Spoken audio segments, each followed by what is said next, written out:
Robert Kiyosaki ने अपनी किताब रिच डैड पुअर डैड में दो लोगों की सोच का फ़र्क बताया है। एक रॉबर्ट का बाप जिसे रॉबर्ट ने गरीब बाप कहा है, और एक रॉबर्ट के दोस्त का बाप जिसे रॉबर्ट ने अमीर बाप कहा है। गरीब बाप ने पीएचडी की है, जबकि अमीर बाप 8वीं क्लास भी पास नहीं कर पाया। अब गरीब बाप असल में गरीब नहीं है, उसकी ऐसी नौकरी है जो हर इंडियन आज करना चाहता है। वो हाई पेइंग गवर्नमेंट ऑफिशियल है, लेकिन हमेशा पैसों को लेकर परेशान रहता है। जबकि अमीर बाप हवाई का सबसे रईस आदमी बनता है। गरीब बाप फैमिली पर अनपेड बिल छोड़कर मरता है, जबकि अमीर बाप अपनी फैमिली के लिए करोड़ों की दौलत छोड़कर दुनिया से जाता है। अब आप सोच रहे होंगे कि ये दोनों बाप जब अच्छा कमाते थे तो क्यों एक गरीब रह जाता है और दूसरा इतना अमीर क्यों बन जाता है। ये फ़र्क दोनों बाप की सोच का था। रॉबर्ट का गरीब बाप कहता था कि बड़ा इंसान बनने के लिए खूब पढ़ लिख कर अच्छी नौकरी करना चाहिए, जबकि अमीर बाप कहता था कि बड़ा इंसान बनने के लिए पढ़ लिख कर खुद की कंपनी खोलनी चाहिए ताकि उससे दूसरों को रोज़गार मिले।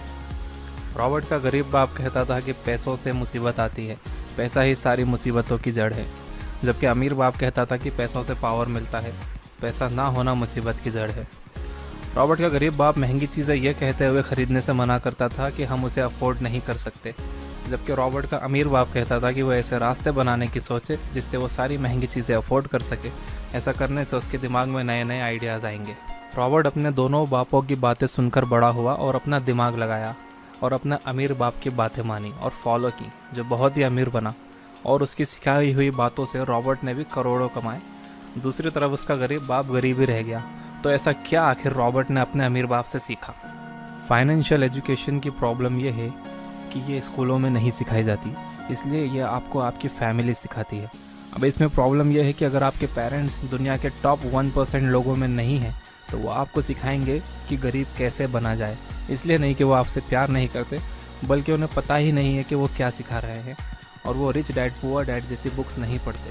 रॉबर्ट के अमीर बाप ने रॉबर्ट को असेट्स और लायबिलिटीज़ का फ़र्क समझाया।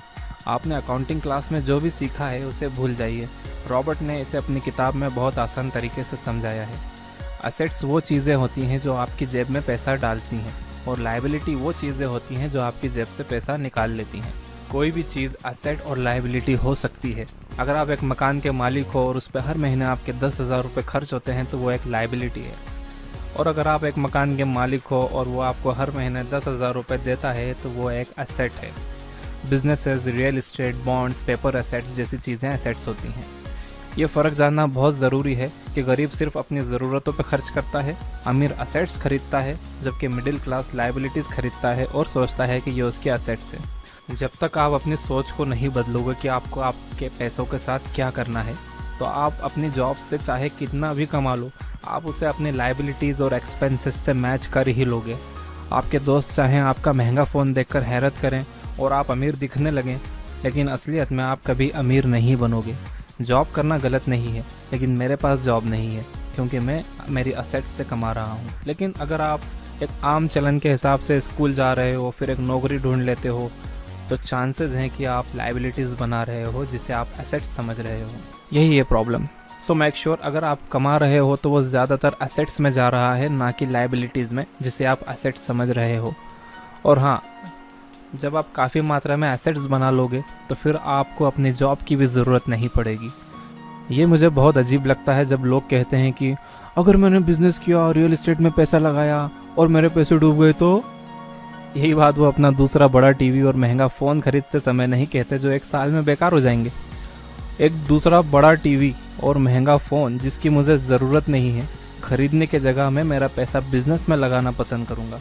और अगर मेरा सारा पैसा डूब भी गया तो जो लेसन मुझे बिज़नेस शुरू करने में मिलेगा वो टीवी पर सास बहू के सीरियल्स या नेताओं को लड़ते हुए देखने और फ़ोन पर फ़नी वीडियोस फॉरवर्ड करने से ज़्यादा कीमती होगा। तो यह थी कुछ बातें जो मैंने अपने डैड और रिच डैड पुअर डैड किताब से सीखी। इस बारे में आप क्या सोचते हो कमेंट करिए, और फ्यूचर में ऐसे ही बिग आइडियाज़ के लिए सब्सक्राइब करिए।